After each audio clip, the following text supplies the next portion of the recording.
आप सभी का स्वागत है आपके अपने YouTube चैनल एडिटोरियल कॉर्नर में। बिहार सिविल कोड का सेट नंबर 2 हम लोग देखेंगे। रुक्मणी पब्लिकेशन यानी कि प्लेटफॉर्म का सेट नंबर 2 का इंग्लिश का चैप्टर इंग्लिश का जो पोर्शन है हम लोग उस पर डिस्कशन करेंगे। सेट नंबर 1 किया जा चुका है और सेट नंबर 2 का हम लोग डिस्कशन करेंगे। इसका पहला क्वेश्चन यानी कि 21 नंबर क्वेश्चन, सेट नंबर 2 का 21 नंबर क्वेश्चन है कि जो इसमें क्या है कि 21 से 23 तक क्वेश्चन जो है इसमें है कि इन the following question out of the 4 alternatives choose the one which can be substituted for the given words. इसका मतलब ये है कि एक ये हाईलाइट किया हुआ एक पोर्शन दिया हुआ है, इसमें हाईलाइट किया हुआ जो है सो आपको एक लंबा सा कोड दिया हुआ है, उससे रिलेटेड जो वर्ड का मीनिंग निकलता है वो जो है सो इसको सेलेक्ट करना है। तो इसका क्वेश्चन है 21 नंबर के हैविंग और शोइंग नो इमोशन। हैविंग और शोइंग नो इमोशन यानी कि हैव माने होता है रखना, हैव का मतलब रखना और शोइंग माने दिखाना होता है। नो मतलब नहीं और इमोशन मतलब जो है सबको संवेदना या सद्भावना जो होता है आपको वो संवेदना होता है वो। तो इसके कहने का मतलब है कि वैसा इंसान, वे लोग या वैसा परिस्थिति जो ना तो संवेदना रखता है और ना संवेदना दिखाता है उसको क्या कहते हैं। तो ऑप्शन 1 जो है इसका, ऑप्शन 1 में क्या है, इसको ऑप्शन 1 में इम्पैथेटिक, इसका मतलब क्या होता है, इम्पैथेटिक का मतलब होता है कि सहानुभूतिपूर्ण, एकदम जिसमें मतलब पूरा से सहानुभूति हो। लेकिन यहाँ तो पूछा है हैविंग और शोइंग नो इमोशंस, यानी कि सहानुभूति ना कोई रखता हो ना दिखाता हो। तो इसका पहला ऑप्शन क्या है, इम्पैथेटिक का मतलब होता है कि सहानुभूति से भरा हुआ पूर्ण रूपेण। दूसरा है ऑप्शन एपथेटेटिक, इसका मतलब है, एपिथेटिक का मतलब होता है क्या कि उदासीन होता है, एकदम जो मतलब उदासीन जिसको कोई फर्क ही ना पड़े किसी चीज़ से, यानी कि एकदम न्यूट्रल जो होता है उसको एपथेटेटिक कहते हैं। तीसरा है जो आपको सिम्पैथेटिक, माने इसका भी मतलब भी होता है कि सहानुभूति होता है। और कंपनसोनेट मतलब होता है आपको दयालु, कंपनसोनेट मतलब होता है दयालु। अब किसी के पास अगर इमोशंस नहीं है, किसी दूसरे को समझने की शक्ति नहीं है, या फिर वो रखता ही नहीं है या फिर दिखाता ही नहीं है, तो वो कंपनसोनेट मतलब दयालु तो हो ही नहीं सकता है। तो ऑप्शन डी नहीं होगा, ऑप्शन डी इसका नहीं होगा। सिम्पैथेटिक मतलब होता है आपको, जो सिम्पैथिक मतलब होता है आपको सहानुभूति रखने वाला, वो भी जो है सो यहाँ नहीं होगा। और इम्पैथेटिक का मतलब वही होता है सहानुभूति वाला। और एपथेटेटिक मतलब होता है उदासीन, इसका मतलब होता है कि जो एपिथेटिक का मतलब होता है कि जो ना जो है सो आपको किसी के दुख दर्द से या किसी के फीलिंग्स से किसी उसको फ़र्क ना पड़े, वो एपथेटेटिक कहलाता है ये आपको। इसलिए इसका बी नंबर ऑप्शन सही हो जाएगा। देखेंगे दूसरा नंबर क्वेश्चन। दूसरा नंबर कि an animal that can live in water as well as on land, मतलब ऐसा जानवर जो ज़मीन पर भी रह सकता है और उसके साथ साथ उसी की तरह, जैसा ज़मीन पर रहता है उसी की तरह जो है सो आपको पानी में भी रह सकता है। इसको क्या कहते हैं, तो इसको जो है, इसको ऐसा जानवर, जैसे आप सांप को ले लीजिए, मेढक को ले लीजिए, ये सब जो है सो आपको ज़मीन पर भी रहते हैं और ये लोग जो है सो पानी में भी रहते हैं। लेकिन मछली जो है सो सिर्फ पानी में रहती है, या घोड़ा जो है सो सिर्फ, या कुत्ता जो है, या फिर इंसान ही जो है, ये सब जो है सो आपको सिर्फ ज़मीन पर रहते हैं। तो इसका जो है सो आपका आंसर क्या है, तो वो देखेंगे तो पहला ऑप्शन है कार्निवोर। कार्निवोर है इसका पहला ऑप्शन। कार्निवोर का मतलब होता है कि मांसाहारी, जो मांस खाता है। अब जो कोई मांस खाए या साग सब्जी खाए उसका जो है सबको उसके रहने से यहाँ कोई मतलब नहीं होता। इसमें सीधा पूछा है ऐसा जानवर जो आपको सांप, ऐसा जानवर जो ज़मीन में भी रहता है, ज़मीन पर भी रहता है और पानी में भी रह सकता है बिना कोई दिक्कत के, वैसे ही जैसे वैसा जानवर जो ज़मीन पर ठीक उसी तरह रह सकता है जिस तरह पानी में रह सकता है, उसको क्या कहेंगे, तो कार्निवोर की मतलब होता है आपको मांसाहारी। तो इसका तो ये मतलब ही नहीं निकलता है। एक है दूसरा ऑप्शन है आपको हार्बीवोर। हार्बीवोर का मतलब होता है आपको, यानी कि हार्वेशन जैसे होता है ना फसल, तो हार्बीवोर उसी से हुआ है। तो साग सब्जी कहते हैं, जो साग सब्जी खाने वाला हो उसको जो है सबको उसका बात किया गया है। तो ये भी नहीं होगा। हार्बिनोर का मतलब यहाँ पर, हार्बीवोर का मतलब साग सब्जी खाने वाला है, ऐसा कुछ नहीं। एक होता है मेमल, यानी कि स्तनधारी, जो अपने बच्चे को दूध पिलाता हो, स्तनधारी, जैसे गाय हो गया, भैंस हो गया। तो मेमल का भी बात यहाँ पर नहीं, ये सब जो है सब कुछ ज़मीन पर ही रहते हैं। और एक है जो है सबको इम्फेबियन। इम्फेबियन मतलब होता है कि ऐसा जंतु या ऐसा जानवर जो जल और थल दोनों में रहता हो एम्फीबियन कहलाता है। और ये क्वेश्चन तो सर साइंस का हो गया कि एम्फीबियन जो है सो आपको ऐसा वर्ग जो ज़मीन और पानी दोनों पर रहता हो एम्फीबियन कहलाता है, यानी कि जल में भी रहने वाला। उसको आज जो है सबको। फिर next question, an additional remark. Next question कि an additional remark at the end of letter after the signature. एक एडिशनल मतलब ऐड माने जोड़ना, एक एडिशनल का मतलब होता है कि एक एक्स्ट्रा, मतलब कुछ एक अलग से जो है सो आपको रिमार्क यानी चिन्ह को जोड़ना एट द एंड मतलब के समाप्ति पर, ऑफ द लेटर यानी कि लेटर में पत्र के समाप्ति पर, आफ्टर द सिग्नेचर मतलब सिग्नेचर के बाद एक एक्स्ट्रा जो है सो आपको चिन्ह छोड़ देना, उसको क्या कहते हैं? उसको जो है सो आपको पहला ऑप्शन क्या है इसका? पहला ऑप्शन एब्रीवेशन का मतलब होता है आपको शॉर्ट फॉर्म संक्षिप्त जिसको कहते हैं। फुल फॉर्म जैसे होता है, जैसे पैन है PAN, इसको जो है सो आपको इसके ये एब्रीवेशन है किसका? तो परमानेंट अकाउंट नंबर का, यानी कि शॉर्ट फॉर्म जो होता है जैसे CPU है, सेंट्रल प्रोसेसिंग यूनिट होता है, उसको CPU का यानी कि सेंट्रल प्रोसेसिंग यूनिट का एब्रीवेशन कहेंगे हम लोग। संक्षिप्त रूप क्या होगा? CPU हो जाएगा। तो ये तो ऑप्शन नहीं हुआ। दूसरा है पोस्ट स्क्रिप्ट होता है, एक है पोस्ट स्क्रिप्ट। पोस्ट स्क्रिप्ट का मतलब क्या होता है कि पोस्ट स्क्रिप्ट का मतलब अनुलग्न करना या संयोजित अंश होता है। एक जो पहले से संयोजित अंश है, एक अनुलग्न या संयोजित अंश मतलब जो उसके साथ हो, अलग अलग से जो है सबको जोड़ा जाता है, उसको पोस्ट स्क्रिप्ट कहते हैं। पोस्ट का मतलब बाद में होता है और स्क्रिप्ट का मतलब जो है सबको यहाँ पर हो जाएगा जो बाद में कोई चीज़ को जोड़ा जाता है उसमें, या फिर जो कोई चीज़ कंटेंट उसमें जो है सबको लगाया जाता है। एक होता है सैल्यूटेशन मतलब सलामी देना। सैल्यूटेशन का तो कोई मतलब ही नहीं निकलता है, किसी को सलामी थोड़े ही इंड के बाद देता है लोग। लेटर इंड के बाद जो है सो एक्स्ट्रा रिमार्क के रूप में सैल्यूटेशन सलामी तो भेजता नहीं है। और अटैचमेंट जैसे हम लोग ईमेल में करते हैं, कोई चीज़ भेजना हो लेटर के साथ, अगर कोई चीज़ अटैच PDF लगाना होता है, पिक्चर लगाना होता है, तो हम लोग अटैचमेंट करते हैं। तो उसमें जो है सो आपको अटैचमेंट मतलब होता है आपको लगाना या संलग्न करना, ऐसा होता है। तो इसका ये ऑप्शन जो है सो आपको पोस्ट स्क्रिप्ट सही हो जाएगा, यानी कि सिग्नेचर के बाद जो एडिशनल रिमार्क किया जाता है उसको क्या कहते हैं? पोस्ट स्क्रिप्ट कहते हैं। एब्रीवेशन मतलब फुल फॉर्म होता है, संक्षिप्त रूप किसी चीज़ का होता है, और सॉल्यूशन का मतलब सैल्यूटेशन का मतलब हो जाएगा आपको ये जो सलामी भेजना। और अटैचमेंट मतलब क्या होता है? तो अटैचमेंट का मतलब आप जान रहे हैं कि कोई चीज़ जोड़ना। हम लोग सब आदमी ईमेल में इसका उपयोग यूज करते हैं, तो इसका सही आंसर हो जाएगा post script. Next question 24 number है। इसमें कह रहा है कि इन द फॉलोइंग सेट, यहाँ 24 से 26 नंबर क्वेश्चन में क्या करना है? In the following question out of the 4 alternative choose the one which best express the opposite meaning of the word given in the capital letter. यहाँ जो कैपिटल लेटर में word दिया गया है, यहाँ पर 3 वर्ड है कैपिटल लेटर में, इसका अपोजिट हमको चुनना है, यानी कि एंटोनिम्स चुनना है इसका। तो क्या है? गैलेंट है पहला वर्ड है 24 नंबर में, गैलेंट GALLANT। गैलेंट का मतलब क्या होता है? गैलेंट का हिंदी मीनिंग होता है आपको साहसी। तो इसका जो है सो साहसी का उल्टा क्या होगा? तो डरपोक होगा। तो उसका जो है सो आपको मीनिंग खोजना है। तो यहाँ पर पहला क्या है? करेजियस। करेजियस का मतलब ही होता है, करेजियस का मतलब भी साहसी ही होता है, वीर बहादुर होता है। और हीरोइक का मतलब, अब हीरोइक का मतलब जो है सो थोड़ा अगर दिमाग लगाएंगे तो हीरोइक का मतलब जिसको नहीं एक्चुअल हिंदी आता है तो वो भी साहसी मार देगा, क्योंकि फिल्म में जो हीरो होता है वो हमेशा बहादुरी और साहसी वाला ही रोल करता है। तो इसलिए जो है सो आपको हीरोइक होगा। और रियल लाइफ में भी अगर कोई जो है सो बहुत जो है सो साहसी व साहसपूर्ण काम करता है तो उसको जो है सो आपको कहते हैं कि हीरो वाला काम किया है। तो हीरोइक तो होगा नहीं। करेजियस माने होता है कि एकदम मतलब हिम्मत वाला, वो भी होगा ही नहीं। वैलेंट होता है, वैलिएंट का मतलब भी होता है साहसी। वैलिएंट का मतलब भी क्या होता है? कि साहसी, पूरा हिम्मत वाला, एकदम चोशीला जुर्तीला जो फुर्तीला जो होता है वो। लेकिन ये जो है सो आपको नेक्स्ट सबसे लास्ट वाला जो है सो आपको काउडली। काउडली का मतलब होता है डरपोक होता है। काउडली का मतलब डरपोक होता है। यहाँ काउ से COW काउ, काउ को हम लोग देखेंगे कि बहुत शांत सज्जन सीधा साधा जानवर होता है। जानवर होती है एक्चुअल में, वो होती है वो किसी से कोई मतलब नहीं, चुपचाप अपने रास्ते एकदम चुपचाप जो है सो डरपोक की तरह निकलती रहती है। तो उसी से काउडली बना हुआ है। तो इसका सही ऑप्शन हो जाएगा 24 नंबर काउडली, यानी कि डरपोक होता है।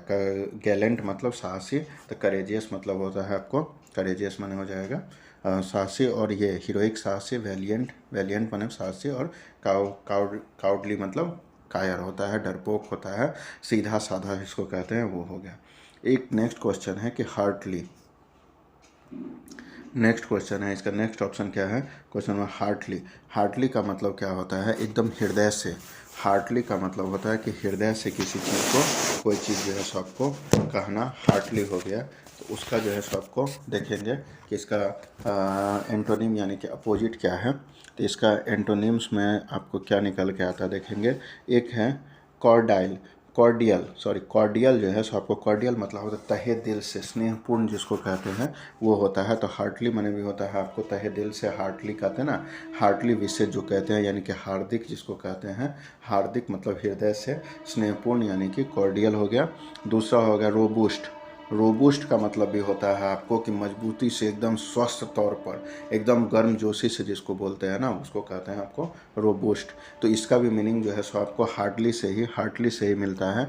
उसके जो है सो आपको एकदम पूरे दिल से जिसको कहते हैं सो। और एलूफ का मतलब होता है कि अलग थलग रहना। एलूफ का मतलब अलग थलग रहना, किसी के सामने जो है सो आपको किसी से दूरी बना के रखना। यानी कि हार्टली अगर किसी से दिल से संबंध रहेगा तो उससे लोग दूरी नहीं बना के रखेगा। जबकि एलूफ का मतलब हो गया आपको किसी से अलग थलग रहना, दूर रहना, अपने से मतलब रखना। और वार्म का मतलब यहाँ क्या निकलता है, तो वार्म माने तो वैसे गर्म होता है, लेकिन वार्मली अगर कहते हैं तो किसी से कहते हैं वार्मफुली या वार्मली हो जाता है, या वार्म मतलब अगर यहाँ है तो इसका मतलब होगा कि गर्मजोशी से किसी से मिलना, एकदम दिल से खुश होकर किसी से मिलना। तो यहाँ पर इसका जो है सो आपको ऑप्शन सी जो है सो आपको सही हो जाएगा कि एलूफ।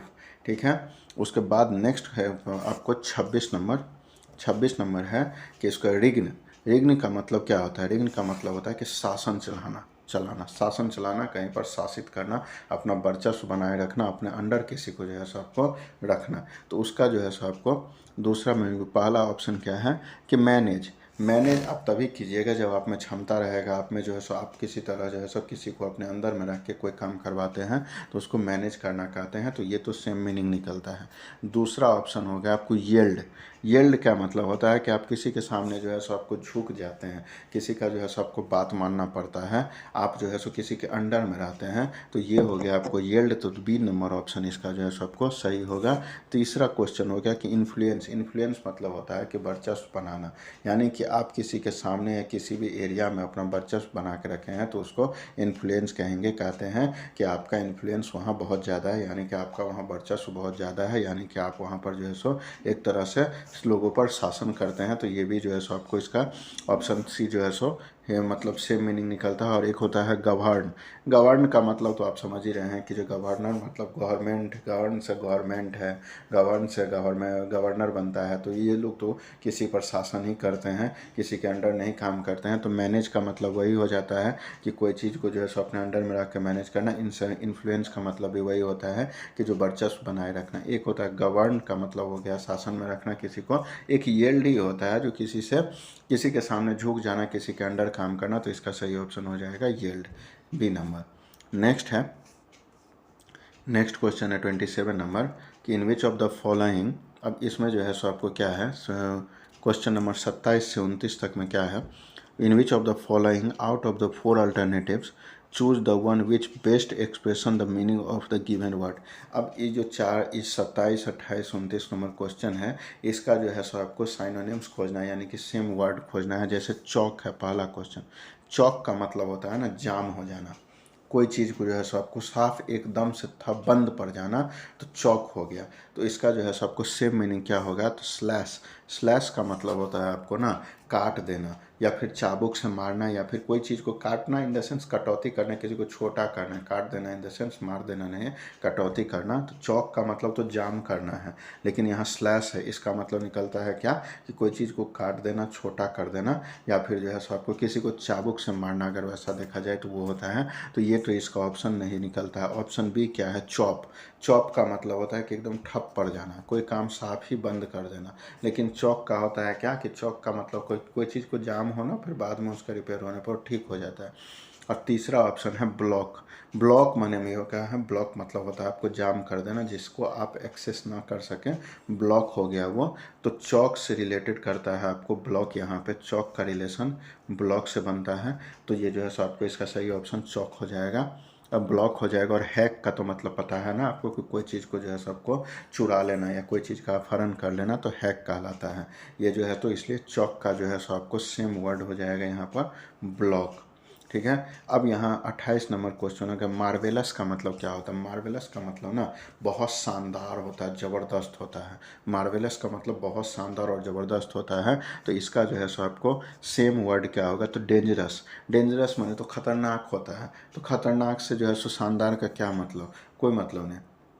नेक्स्ट है कि चाइल्डिश। चाइल्डिश मतलब बचपना, बच्चों जैसी कोई हरकत करना, बच्चे वाली हरकत या बच्चे जैसी हरकत हो गया आपको, वो जो है सो आपको उसका मार्वेलस यानी कि शानदार से तो कोई मतलब है नहीं।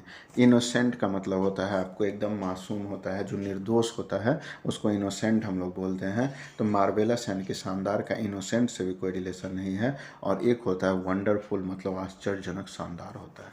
तो डी नंबर ऑप्शन इसका सही हो जाएगा, वंडरफुल मतलब आश्चर्यजनक हो जाएगा। फिर 29 नंबर है को डिसरप्ट। डिसरप्ट का जो है सबको हम लोग सेम मीनिंग देखेंगे। तो डिसरप्ट का मतलब होता है क्या है, तो डिसरप्ट का बहुत सारा मतलब निकलता है, नेगेटिव वर्ड है। तो डिसरप्ट माने एक तो होता है आपको फूट पड़ना, किसी पर गुस्सा के मारे फूट पड़ना, कोई जोर जोर से रोने लगा तो भी डिसरप्ट होता है। लेकिन यहाँ डिसरप्ट का मतलब जो उसके ऑप्शन के हिसाब से जो है सो आपको बनता है कि बाधित करना, कोई चीज़ को रोकना, किसी का कोई काम को रोकना या कोई चीज़ को रोक देना, डिसरप्ट यहाँ पर। उसका जो है सो आपको सेम वर्ड क्या होगा, डिस्कस। तो डिस्कस कहाँ, डिस्कस का मतलब तो होता है आपको से बहस करना, आपस में बहस करना, कोई टॉपिक पर या झगड़ा करना, बहस हो गया। डिसएग्री मतलब हो गया आपको, डिसरप्ट का मतलब बाधित करना, तो डिस्कस मतलब आपस में बहस करना है। पॉजिटिव वे में भी हो सकता है, निगेटिव में भी हो सकता है। और डिसएग्री का मतलब क्या होता है, डिसएग्री मतलब किसी के बात से सहमत नहीं होना, तो ये हो गया डिसएग्री। तो डिसएग्री का डिसरप्ट से क्या मतलब, कोई मतलब नहीं निकलता है। डिसएग्री का डिसरप्ट से भी कोई मतलब नहीं है। नेक्स्ट क्वेश्चन है कि डिस्टर्ब करना। हाँ, डिस्टर्ब करना यानी कि किसी को कोई काम के लिए रोकना, तो ये हो गया आपको डिसरप्ट करना। लेकिन ये तो इसका सेम वर्ड जो है सो आपको डिसरप्ट, सी नंबर ऑप्शन सही बन रहा है। वहीं पर वहीं डिसग्रेस का मतलब क्या होता है, देखिए ग्रेस का मतलब होता है आपको किसी को जो है सो आपको बढ़ावा देना, ठीक है ना। और डिसग्रेस का मतलब होता है आपको किसी को अपमानित करना, किसी को नकार देना, किसी को कलंकित करना, मतलब डिसग्रेस हो गया। सारे के सारे जो है सो आपको यहाँ पर निगेटिव ही वर्ड थे। तो इसका जो है सो आपको ऑप्शन सी जो है सो आपको 29 नंबर सही हो जाएगा। और हम लोग देखेंगे नेक्स्ट क्वेश्चन क्या है। नेक्स्ट है कि 30 से 32 नंबर क्वेश्चन में क्या करना है, कि 30 से 32 नंबर क्वेश्चन में in which of the following 4 alternative से 32 यानी कि इसमें और इसमें और इसमें क्या करना है, कि जो in which of the following 4 alternative are given. 4 alternative का मतलब है कि एक के बाद एक 4 ऑप्शन दिया हुआ है, जिसको for given for the item और फ्रेज, ये सब जो है सो आपको यहाँ हाईलाइट में जो है ये आइटम और फ्रेज है। अब उससे रिलेटेड मीनिंग जो है सो हमको खोजना है, कि जैसे जो है सो आपको paying, she must be paying through the nose for the face left. इसका मतलब क्या होगा, इसको जो है सो आपको she must paying, she must भी यानी कि एकदम आवश्यक है, अवश्य ही। मस्ट का मतलब होता है आवश्यक, उसमें बी मतलब होता है एकदम आवश्यक होना। Paying through the nose for the face left, इसका मतलब क्या होगा, इसका हिंदी क्या होता है, कि उसको जो है सो अवश्य ही पे। पे का मतलब तो यहाँ समझ रहे हैं, थ्रो मतलब प्ले, पे मतलब क्या होता है थ्रो, प्ले पे मतलब होता है आपको जमा का पे माने देना, थ्रू मतलब के द्वारा। द नोज, देखिए द नोज का मतलब अगर सही से अगर जानकारी अगर आपको हो, तो यहाँ पर अगर लॉजिकल का लगाया जाए तो कहते हैं किसी को कि उसको यह काम करना होगा, चाहे वो नाक रगड़ना ही क्यों ना पड़े, उसको यह काम करना ही पड़ेगा।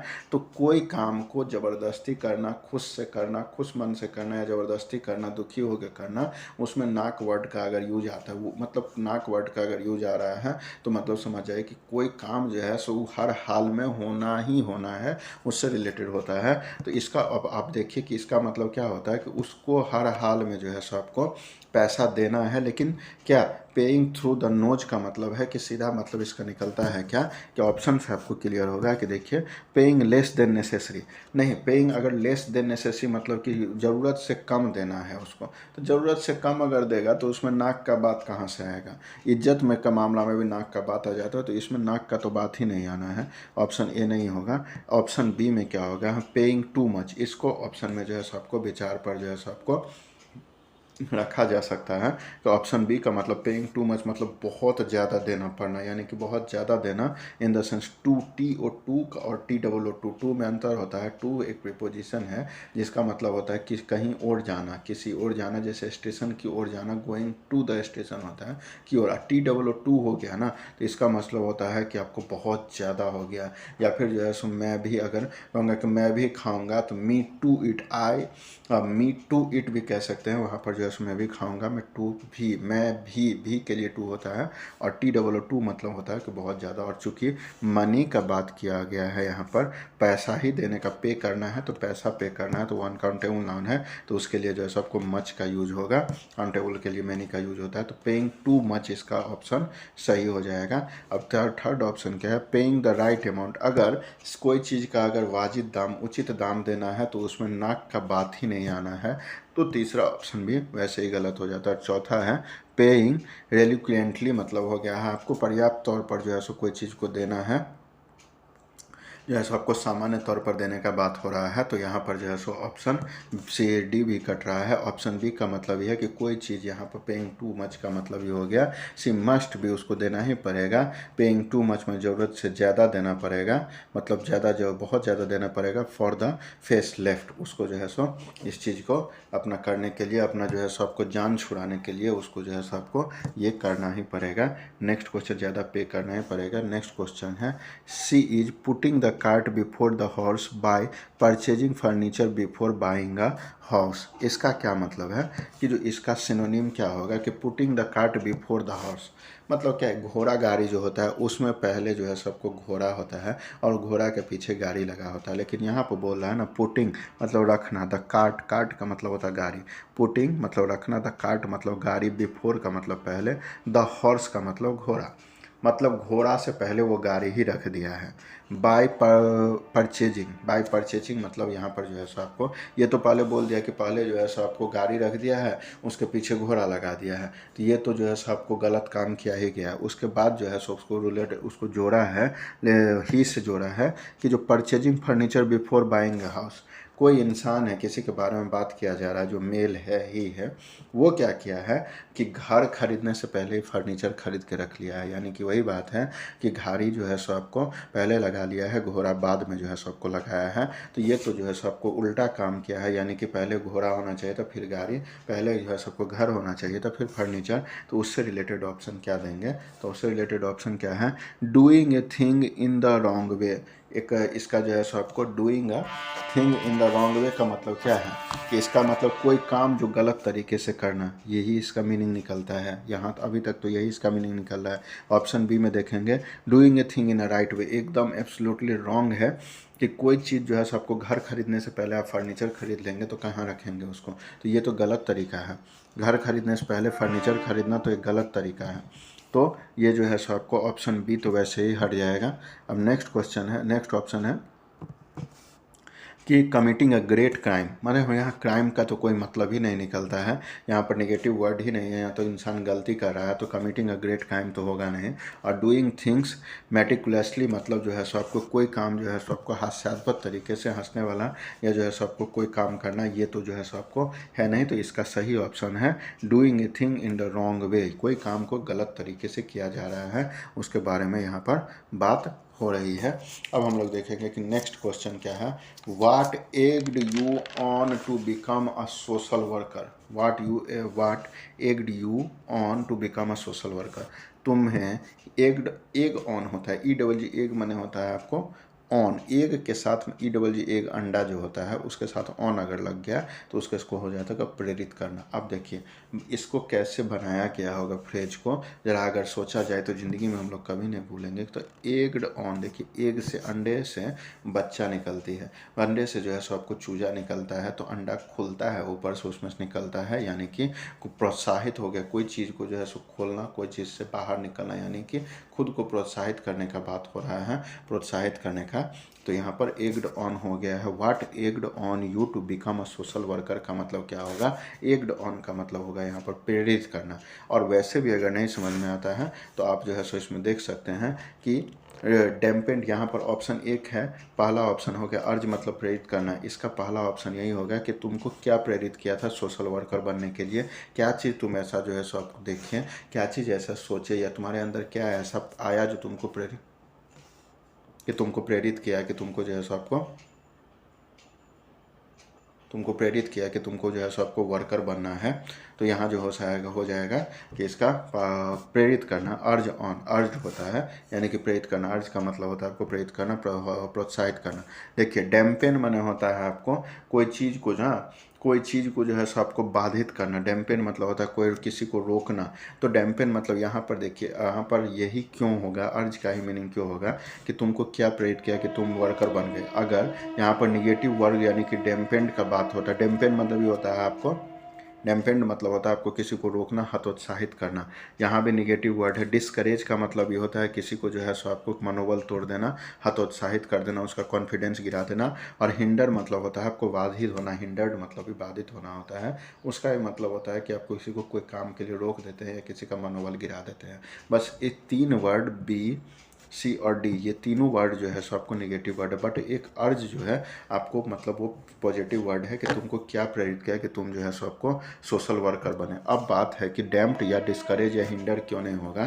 तो अगर रहता है वैसा इन सब का यूज होता है ना, तो वाट डैश यहाँ पर ले लीजिए, वाट डैम्प्ड या डिस्करेज या फिर hindered you to not become a worker, social worker होता है कि तुमको क्या सोशल वर्कर नहीं बनने के लिए जो है आपको बाधित कर रहा है। आगे चल के कहीं ना कहीं नॉट का प्रयोग होता है, लेकिन ऐसा कुछ है नहीं। तो इसका सही ऑप्शन हो जाएगा 32 नंबर।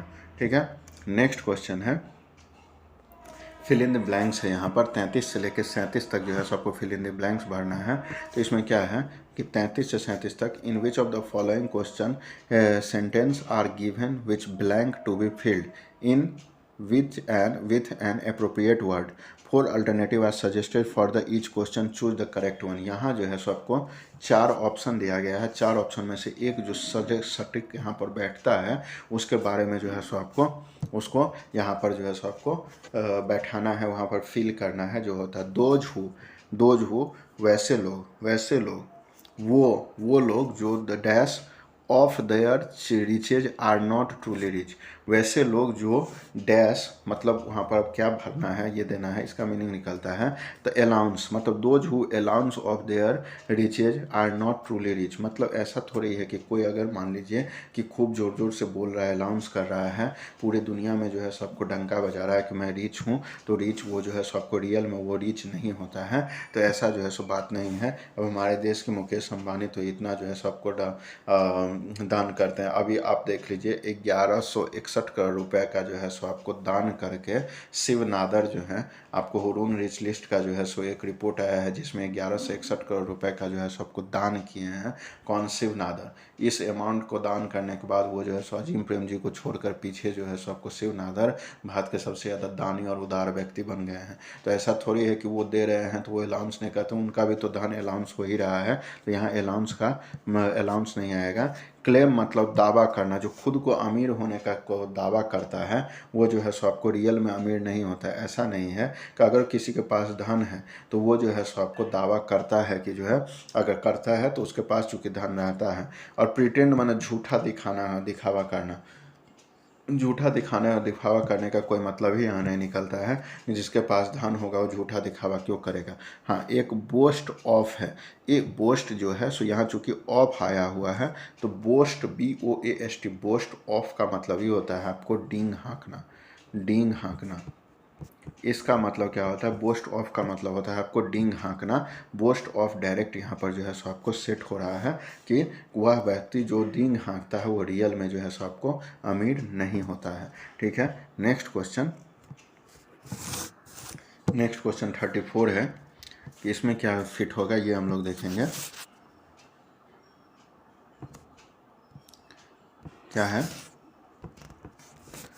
कि they dash a separate cabin to each employ, मतलब किसी भी कंपनी के बारे में बात हो रहा है या किसी भी एक ग्रुप के बारे में बात हो रहा है, व्यक्ति के ग्रुप के बारे में। दे का मतलब जैसे ही हुआ तो बहुवचन का, बहुत से लोगों का बात हो रहा है। They dash a separate cabin to each employee. They का मतलब बहुत से लोग का बात हो गया है। डैश का मतलब यहाँ पर क्या फील होगा उसको छोड़े अभी।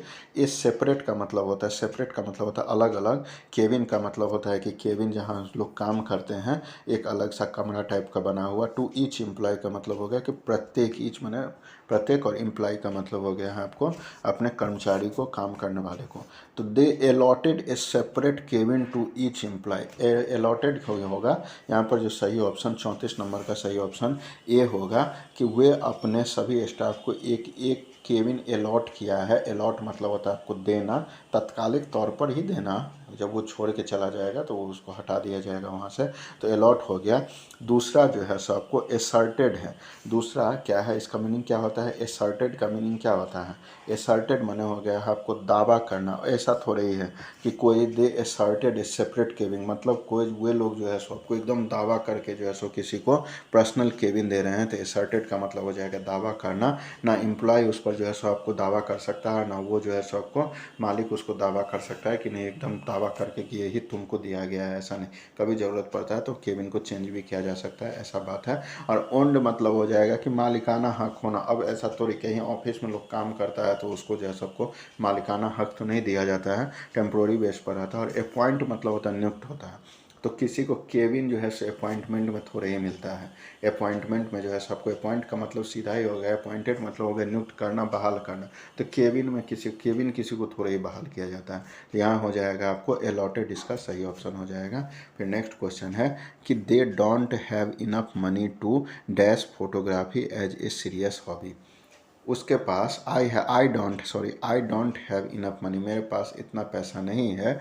इनफ, नॉट इनफ में, नॉट इनफ का मतलब हो गया कि उतना ज़्यादा नहीं, मतलब पैसा इसके पास, मेरे पास इतना पैसा नहीं है। To dash photography as a serious hobby, मतलब फोटोग्राफी को मैं सीरियस हॉबी बना सकूं, यह करने के लिए मेरे पास उतना पैसा नहीं है। तो यहाँ पर जो है सो आपको क्या होगा, फोटोग्राफी करने के लिए जो है सो आपको यहाँ पर करने का इंग्लिश यहाँ पर सेट करना है। तो क्या होगा, तो असिस्ट का मतलब क्या होता है, सहायता करना। तो I don't have enough money to assist photography as a serious hobby, मतलब जो सीरियस हॉबी जो है सो मेरा फोटोग्राफी को सहायता का, फोटोग्राफी को जो है सो आपको अपना सीरियस हॉबी बनाने के लिए, कि अपना जो है सो एकदम उसको जो है सो अपना हॉबी मतलब शौक बनाने के लिए मुझे पैसे नहीं है कि मैं उसको सहायता करूँगा। किसको, फोटोग्राफी को सहायता करने का बात तो हो नहीं रहा है। इन लिवेन क्या होता है, इन लिवेन मतलब होता है कोई चीज़ को जीवित करना। तो कोई चीज़ यहाँ पर मरा थोड़े ही हुआ है, जो जीवित करने का बात हो रहा है कि मेरे पास अगर पैसा रहता तो मैं इस मरे हुए चीज़ को या फिर जो निष्क्रिय हो गया है उसको एक्टिव कर लेता। यहाँ तो फोटोग्राफी को अपना सीरियस पैशन बनाने का बात,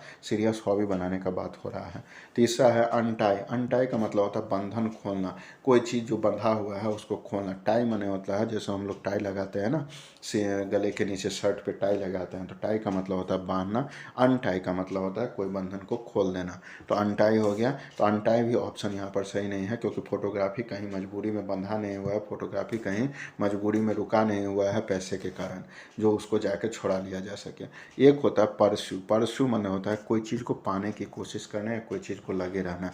जैसे हम लोग ग्रेजुएशन करते हैं ना, तो या फिर हम लोग जो 12 में होते हैं, हम लोग 10th में होते हैं, तो कोई पूछता है कि क्या करते हो, तो पर लोग कहते हैं ना परसुइंग ग्रेजुएशन, परसुइंग 12 या परसुइंग जो है सबको 10th। तो परसुइंग का मतलब होता है कि कोई काम को जो है सो आपको पाने की कोशिश करना, या फिर जो है सबको कोई काम के लिए जो है सबको लगे रहना। तो यहाँ पर वही बात निकलता है कि परस्यू हो जाएगा कि I don't have enough money to pursue photography as a serious hobby.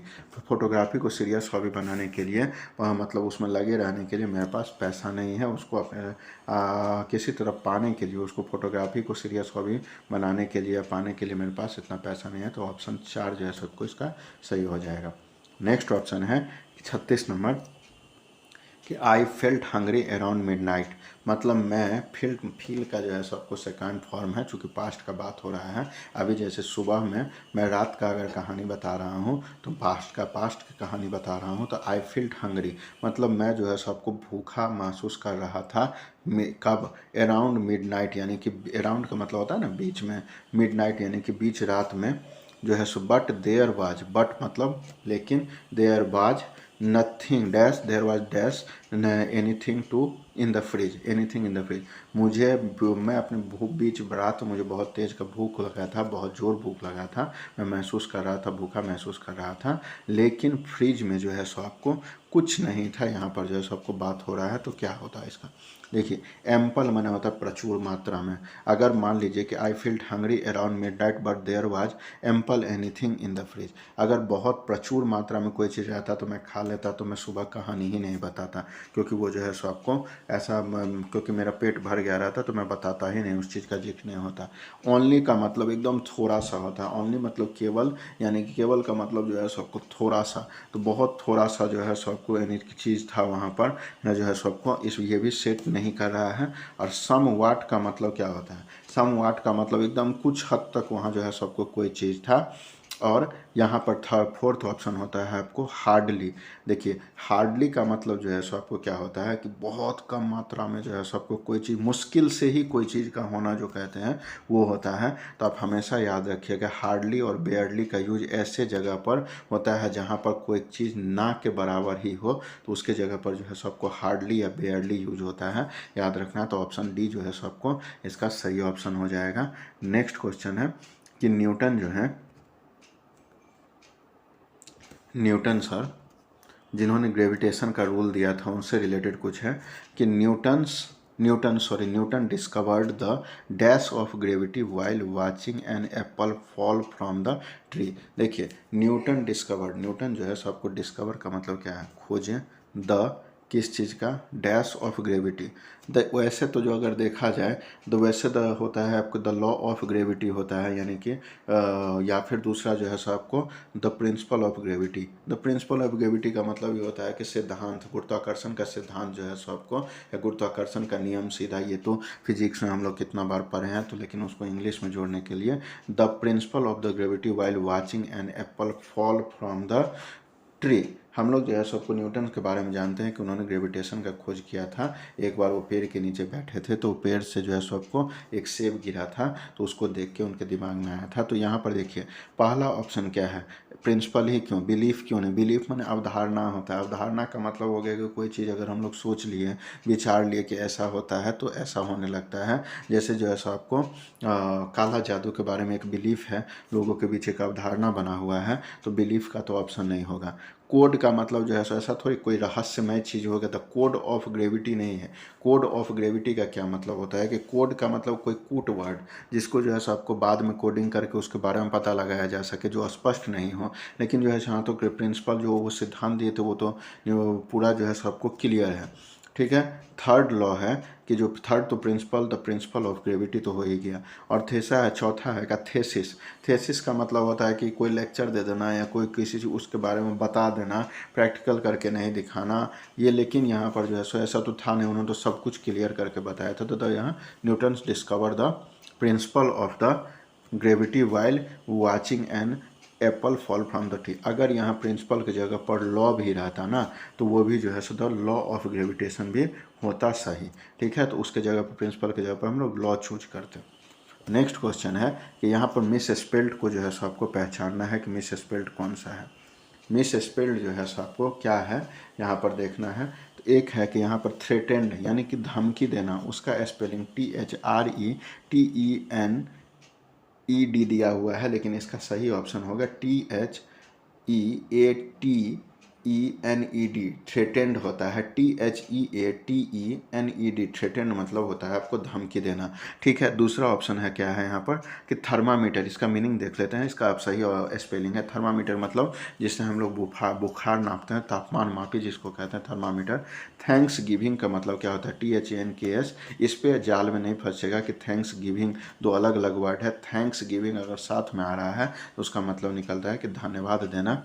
उसके बाद जो है सो आपको थ्रो आउट मतलब होता है आपको थॉरो। देखिए थॉरो माने होता है शुरू से, सो मतलब पूरा, तो थ्रो आउट का मतलब हो गया शुरू से अंत तक होता है। थॉरोली, थोरो आउट सब का मीनिंग जो है सो आपको एक ही होता है, शुरू से अंत तक होता है। ऑप्शन सही है।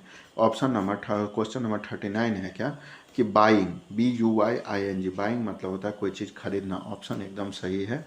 उसके बाद हो गया आपको बाउंसिंग, बाउंस में बाई मतलब खरीदना होता है कोई चीज़, परचेज जिसको बोलते हैं, इसका जो है सबको एंटोनिम हो जाएगा, क्या हो जाएगा, कुछ सेल हो जाएगा, ठीक है। दूसरा है बाउंसिंग, बाउंस मतलब होता है कोई चीज़ उछलना, तो बाउंसिंग, उसका चौथा फॉर्म है ING, सही है ऑप्शन BOUNCING।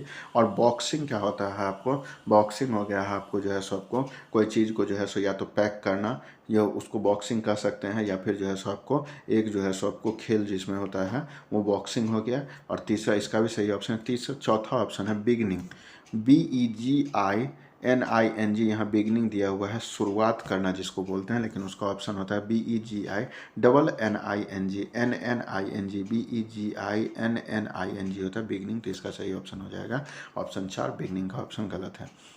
40 नंबर में क्या है कि कैपिलरी, पहला क्या है कैपिलरी, कैपिलरी का मतलब क्या होता है, CAPILLARY, कैपिलरी हम लोग साइंस में पढ़ते हैं, कैपिलरी ट्यूब होता है जिसको बीकर कहते हैं, वीकर कहते हैं, ठीक है। कैपिलरी का मतलब कोशिकीय कहते हैं, कोशिका, कोशिकीय कहते हैं, कैपिलर माने बीकर। उसके बाद जो इसका ऑप्शन सही है CAPILLAR, कैपिलर ही इसका स्पेलिंग होता है। एक ज्वेलरी मतलब क्या होता है, एक ज्वेलरी का मतलब सहायक होता है, लेकिन इसका स्पेलिंग क्या होता है, AUXILLARY नहीं, AUXILLARY,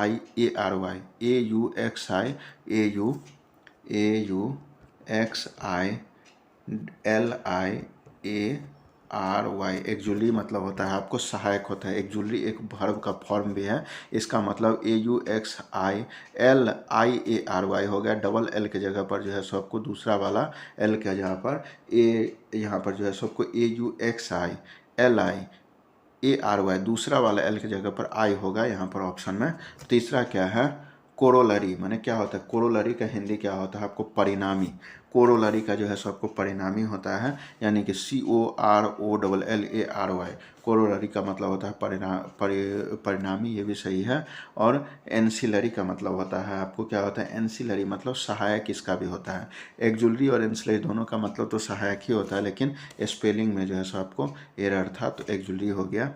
तो इस सेट नंबर 2 हम लोग जो है सो अभी डिस्कशन किए हैं बिहार सिविल कोर्ट का, कोर्ट रीडर, प्यून, स्टेनोग्राफर, जितने भी वैकेंसी आए हुए हैं सब के लिए जो है सो आपको रुक्मणी पब्लिकेशन यानी कि प्लेटफॉर्म पब्लिकेशन पटना से जो है सो आपको जो सेट अवेलेबल कराया गया है उसके वॉल्यूम 1 का सेट नंबर 2 हम लोग डिस्कशन किए हैं।